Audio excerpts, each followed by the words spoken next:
اس گفتگو میں خوش آمدید۔ آج ہم قرآن کریم کی 80ویں سورہ یعنی سورہ عبس کے ابتدائی 10 آیات کے ایک کافی اہم نقطے پر بات کریں گے۔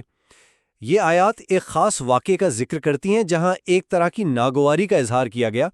عبس و تولا، یعنی اس نے منہ بسورا اور رخ پھیرا۔ تو ہمارا مرکزی سوال آج یہ ہے کہ یہ جو الہی عتاب یا ناپسندیدگی کا ذکر ہے، اس کا اصل مخاطب کون ہے؟ کیا یہ براہ راست پیغمبر اکرم صلی اللہ علیہ وآلہ وسلم ہے یا کوئی اور شخصیت تھی؟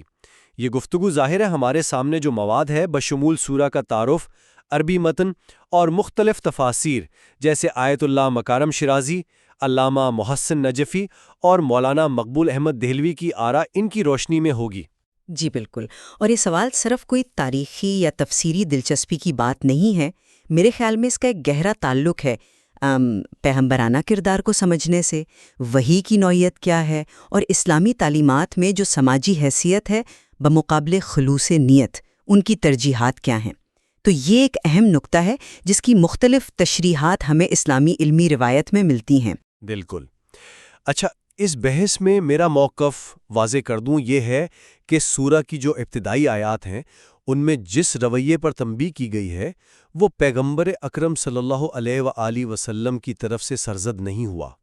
بلکہ میرا خیال ہے کہ یہ اس وقت آپ صلی اللہ علیہ وآلہ وسلم کی مجلس میں موجود کسی دوسرے فرد کا عمل تھا۔ جبکہ میرا نقطہ نظر تھوڑا مختلف ہے۔ میں سمجھتی ہوں کہ آیات کا جو ظاہری سیاق و سباق ہے اور خاص طور پر بعد میں آنے والا براہ راست خطاب اور پھر اکثر روایات کو اگر دیکھیں تو ان سب کی بنیاد پر یہ نتیجہ اخذ کرنا زیادہ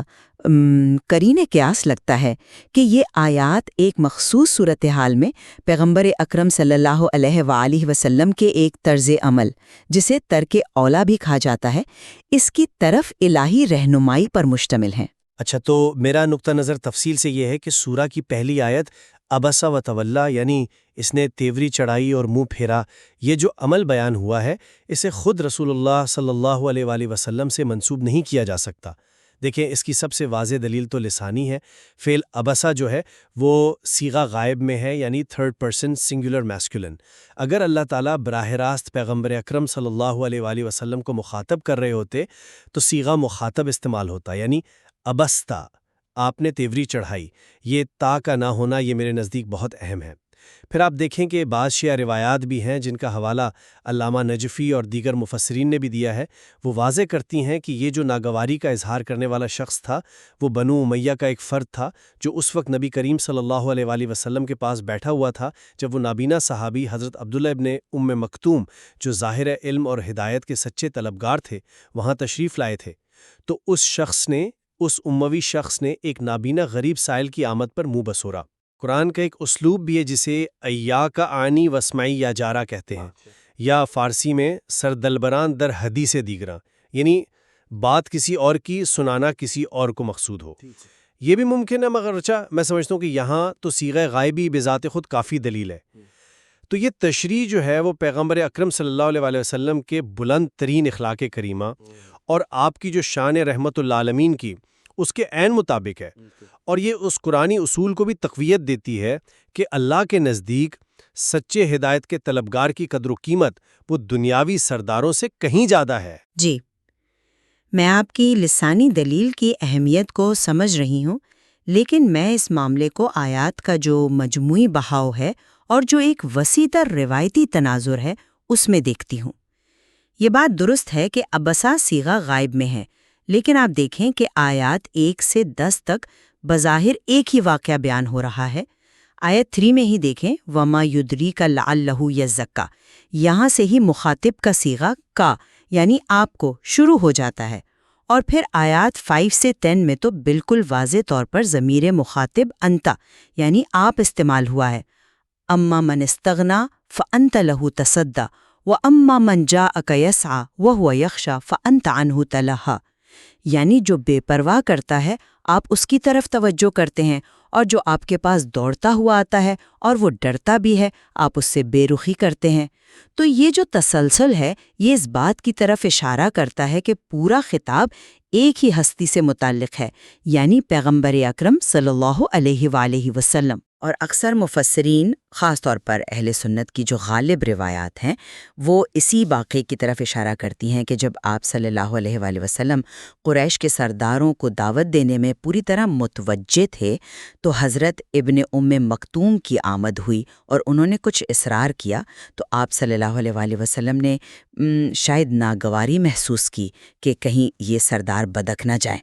اب یہ سمجھنا ضروری ہے کہ یہ کوئی گناہ نہیں تھا، بلکہ ایک اجتہادی معاملہ تھا، جسے ترک اولیاء کہا جاتا ہے، یعنی ایک بہتر اور زیادہ اہم کام جو کہ ایک مخلص سائل پر توجہ دینا تھا،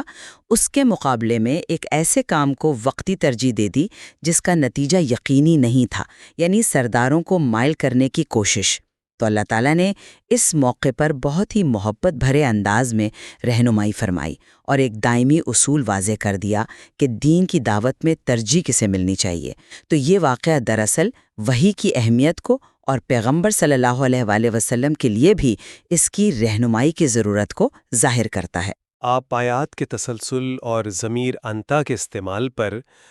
کافی زور دے رہے ہیں، اور یہ واقعی ایک اہم نکتہ ہے۔ لیکن کیا یہ ممکن نہیں ہے کہ قرآن پہلے ایک منظر بیان کرے جو ہو سکتا ہے کسی اور کے عمل پر مبنی ہو، اور پھر اس منظر سے سبق اخذ کرتے ہوئے براہ راست پیغمبر اکرم صلی اللہ علیہ وآلہ وسلم کو نصیحت کرے؟ یعنی عبس وتولی ان جاءہ الاعمی، یہ ایک واقعے کا بیان ہو، ایک پکچر پینٹنگ ہو، اور پھر آیت 3 سے وما یدریکا نصیحت کا آغاز ہو جائے جو آپ صلی اللہ علیہ وآلہ وسلم کو مخاطب کر کے کی جا رہی ہو، تاکہ مستقبل کے لیے طرز عمل واضح ہو جائے۔ آپ نے خود ہی سردلبران در حدیث دیگران کا ذکر کیا تھا، اس کا مطلب بھی تو یہی ہے کہ بات کسی کی ہو اور سبق دوسروں کو دیا جائے۔ یہاں تو معاملہ جیسا میں نے کہا اس سے بھی زیادہ واضح ہے کہ پہلا فعل ہی صیغہ غائب میں ہے، لہٰذا انتا کا بعد میں آنا یہ لازمی طور پر یہ ثابت نہیں کرتا کہ عبسہ کا فعل بھی آپ صلی اللہ علیہ وآلہ وسلم ہی سے سرزد ہوا تھا۔ فعل کی جو نسبت ہے وہ میرے خیال میں زیادہ واضح دلیل ہے۔ آپ صیغہ غائب کی اتنی سری دلالت کو نظر انداز کر کے صرف سیاق و سباق پر انحصار کیوں کر رہے ہیں؟ نہیں، میں صیغہ غائب کی اہمیت کو نظر انداز نہیں کر رہی، لیکن میں اسے پورے متن کا جو ایک بہاؤ ہے اس سے الگ کر کے نہیں دیکھ سکتی۔ دیکھیں، قرآن کا اسلوب بڑا متنوع ہے۔ بعض اوقات ایسا ہوتا ہے کہ کسی شخص کے عمل پر تنقید کرتے ہوئے فوراً اسی سے براہ راست خطاب شروع کر دیا جاتا ہے۔ یہ بیان میں خاص تاکید اور آپ کہہ لیں کہ ربط پیدا کرتا ہے۔ آیات 1 سے 10 کو اگر ایک واحد مربوط یونٹ کے طور پر پڑھا جائے، جہاں ایک واقعہ بیان ہو رہا ہے اور اسی پر فوری تبصرہ اور رہنمائی دی جا رہی ہے، تو یہ زیادہ فطری معلوم ہوتا ہے۔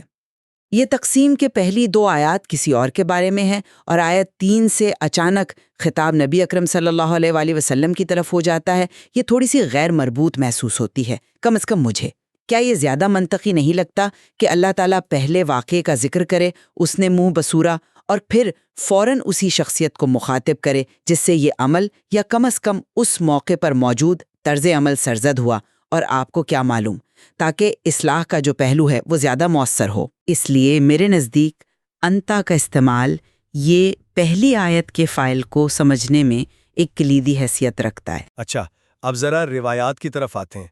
جیسا کہ مصادر میں بھی اشارہ موجود ہے، شیعہ مکتب فکر کی جو روایات ہیں وہ تو صراحت سے کہتی ہیں کہ یہ فعل بنو امیہ کے اس شخص کا تھا، اور یہ روایات آپ دیکھیں پیغمبر اکرم صلی اللہ علیہ وآلہ وسلم کے اس مقام بلند اور اخلاق عظیمہ سے زیادہ مطابقت رکھتی ہیں جو قرآن نے خود بارہا بیان کیا ہے، وَإِنَّكَ لَعَلَىٰ خُلُقٍ عَظِيمٍ۔ کیا یہ ہم تصور بھی کر سکتے ہیں کہ وہ ہستی جو یتیموں، مسکینوں، کمزوروں کا ملجا و ماوا تھی، جن کا لقب ہی رحمت للعالمین تھا، وہ ایک مخلص نابینا سائل سے صرف اس لیے کہ وہ قریش کے چند مغرور سرداروں کو تبلیغ میں مصروف تھے، اس طرح کی بے رخی یا ناگواری کا اظہار کرے گی؟ مجھے تو یہ بات آپ صلی اللہ علیہ وآلہ وسلم کی جو سیرت طیبہ ہے اس سے بالکل میل کھاتی محسوس نہیں ہوتی،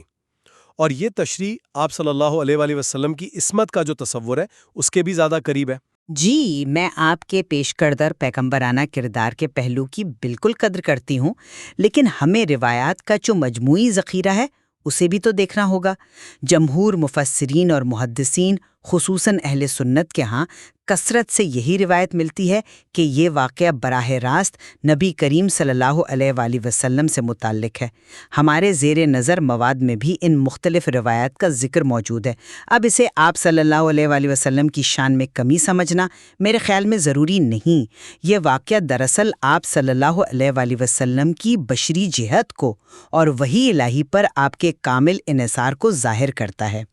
ترک اولا کا مطلب گناہ تو ہوتا ہی نہیں، بلکہ اس کا مطلب ہے ایک بہتر عمل کے مقابلے میں کم بہتر عمل کو اختیار کر لینا، جو انسانی اجتہاد میں ممکن ہے۔ اور اللہ تعالیٰ کا اپنے محبوب ترین بندے کو بھی ایسی صورتحال میں فوراً ٹوکنا اور رہنمائی فرمانا، یہ دراصل اس اصول کی اہمیت کو اجاگر کرتا ہے۔ یہ ایک طرح سے محبت بھری اصلاح تھی، کوئی سخت ڈانٹ ڈپٹ نہیں تھی، اور یہ کہنا کہ یہ تشریع عصمت کے منافی ہے، شاید یہ عصمت کے مفہوم کو تھوڑا محدود کر دے گا۔ عصمت کا مطلب تو گناہوں سے پاک ہونا ہے، جبکہ ترک اولیاء گناہ کے زمرے میں نہیں آتا۔ کیا آپ اس نقطے سے اتفاق نہیں کرتے کہ ترک اولیاء بذات خود عصمت کے منافی نہیں ہے؟ میں مانتا ہوں کہ علمی مباحث میں ترک اولیاء کو گناہ شمار نہیں کیا جاتا، یہ درست ہے، لیکن عوام الناس کے ذہن میں پیغمبر کا تصور اتنا بلند ہوتا ہے کہ اس طرح کے واقعے کی نسبت بھی بعض اوقات ان کے لیے الجھن کا باعث بن سکتی ہے۔ خیر، اس واقعے کا بنیادی سبق کیا ہے؟ اصل لیسن کیا ہے؟ بلا شبہ یہی کہ اللہ کے نزدیک ظاہری شان و شوکت اور عمارت کے مقابلے میں ہدایت کی سچی طلب اور ایمان کی زیادہ قدر ہے۔ جیسا کہ تعارف میں بھی ذکر تھا، یہ سورہ ہر اس شخص کے لیے تنبیہ ہے جو مالداروں کو غریب اہل ایمان پر ترجیح دیتا ہے۔ میرا استدلال یہ ہے کہ یہ سبق زیادہ طاقتور اور زیادہ عالمگیر پیغام کے طور پر سامنے آتا ہے اگر یہ کسی عام فرد، جیسے وہ اموی شخص جس کا ذکر روایات میں ہے، اس کے غلط رویے پر تبصرہ ہو۔ اس طرح یہ واضح ہوتا ہے کہ یہ ایک انسانی کمزوری ہے جس کا شکار کوئی بھی ہو سکتا ہے، اور ہر ایک کو اس سے بچنا چاہیے۔ یہ پیغام ہر دور کے صاحب اختیار اور حیثیت والے لوگوں کے لیے براہ راست قابل اطلاق ہو جاتا ہے۔ میں آپ کی بات سمجھ رہی ہوں، لیکن میں یہ سمجھتی ہوں کہ یہ سبق اس وقت کہیں زیادہ وزنی اور گہرا ہو جاتا ہے جب یہ خود پیغمبر اسلام صلی اللہ علیہ وآلہ وسلم کے ایک عمل، جسے ہم ترک اولیاء کہہ رہے ہیں، اس کے تناظر میں بیان ہو۔ یہ ظاہر کرتا ہے کہ اللہ کے نزدیک یہ اصول، یعنی طلب حق اور مخلص مومن کی قدردانی، اتنا زیادہ اہم اور بنیادی ہے کہ اس پر اپنے حبیب صلی اللہ علیہ وآلہ وسلم کو بھی نہایت لطیف پیرائے میں ہی صحیح متوجہ کیا گیا۔ اس سے اس اصول کی سنگینی واضح ہوتی ہے کہ اس معاملے میں ادنا سی غفلت بھی، چاہے وہ گناہ کے دائرے میں نہ بھی آتی ہو، اللہ تعالیٰ کے ہاں قابل توجہ ہے۔ اور یہ بات عام مسلمانوں کے لیے ایک زیادہ مضبوط مثال قائم کرتی ہے کہ اگر نبی صلی اللہ علیہ وآلہ وسلم کو بھی اس پر توجہ دلائی گئی تو پھر عام افراد کو کس قدر محتاط رہنا چاہیے۔ آیت اللہ مکارم شیرازی کی تفسیر کا عمومی زور بھی اگر آپ دیکھیں تو اسی طرف ہے کہ کمزور اور غریب اہل ایمان کی دلجوئی اور ان پر توجہ دینا کس قدر اہم ہے۔ ایک اور زاویے سے بھی دیکھتے ہیں اس کو۔ یہ جو ابتدائی 10 آیات ہیں، ان کے فوراً بعد آیات 11 سے 16 میں قرآن مجید کی عظمت، اس کے مقام اور اس کی پاکیزگی کا نہایت شان سے ذکر آتا ہے۔ کلا انہا تذکرہ فی صحف مکرمہ، یعنی ہرگز نہیں، یہ تو ایک نصیحت ہے، یہ معزز صحیفوں میں ہے۔ کیا یہ ممکن نہیں کہ یہ ابتدائی واقعہ، جس میں میری تشریح کے مطابق ایک عام شخص کے نامناسب رویے پر تنبیہ کی گئی ہے، وہ صرف ایک تمہید ہو، ایک سٹارٹنگ پوائنٹ ہو، جس کے فوراً بعد اصل موضوع یعنی قرآن کی اہمیت اور اس کی نصیحت پر زور دیا گیا ہو؟ یہ ترتیب اس بات کو تقویت دیتی ہے کہ اصل فوکس، اصل محور، وہ قرآن کی آفاقی تعلیمات ہیں، اور پہلا واقعہ صرف ایک مثال ہے جو اس پیغام کے لیے آپ کہہ لیں زمین ہموار کرتا ہے۔ یہ ایک دلچسپ نکتہ ہے، لیکن میں اس ترتیب کو تھوڑا مختلف طریقے سے دیکھتی ہوں۔ میرے نزدیک قرآن کی عظمت کا یہ جو ذکر ہے، آیات 11 سے 16 میں یہ اس نصیحت کی اہمیت کو کم نہیں کرتا جو میری تشریح کے مطابق ابتدائی آیات میں نبی اکرم صلی اللہ علیہ وآلہ وسلم کو دی گئی، بلکہ یہ اس کی اہمیت کو اور بڑھاتا ہے۔ گویا اللہ تعالیٰ فرما رہے ہیں کہ یہ جو رہنمائی آپ کو دی گئی ہے یہ کوئی معمولی بات نہیں، بلکہ یہ اسی عظیم، پاکیزہ اور بلند مرتبہ کلام کا حصہ ہے جو معزز فرشتوں کے ذریعے پہنچایا جاتا ہے۔ اور اس کے بعد آپ دیکھیں سورے میں انسان کی تخلیق کا ذکر ہے، من نطفۃ خلقہ فقدرہ، پھر اس کی ناشکری کا بیان ہے، قتل الانسان ما اکفرہ، اللہ کی نعمتوں خصوصاً رزق کا ذکر ہے، فلینظر الانسان الی طعامہ، اور پھر قیامت کا ہولناک منظر ہے، فاذا جاءت الصاخۃ۔ یہ تمام مضامین اگر آپ غور کریں تو اسی بنیادی نقطے کی طرف لوٹتے ہیں جو ابتدائی واقعے میں پوشیدہ ہے، یعنی انسان اپنی حیثیت اور دنیاوی چیزوں پر غرور کرنے کے بجائے اپنی حقیقت کو پہچانے، اپنے خالق کی نعمتوں کو یاد رکھے